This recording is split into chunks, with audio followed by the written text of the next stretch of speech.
आधीपासून तिथे पुढाकार घेत होता, मुख्यमंत्री तिथे उपस्थित होते.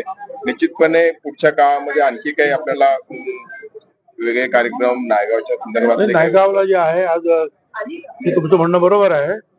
ते स्वतः मुख्यमंत्री आले आणि त्याच्याबरोबर 7-8 मंत्री सुद्धा आले.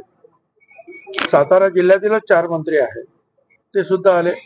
विधानसभेचे सभापती आले आणि फार मोठ्या प्रमाणावर जे आहेत फुलेप्रेमी सगळे आले होते आणि त्यांनी हा सगळा आढावा घेतला.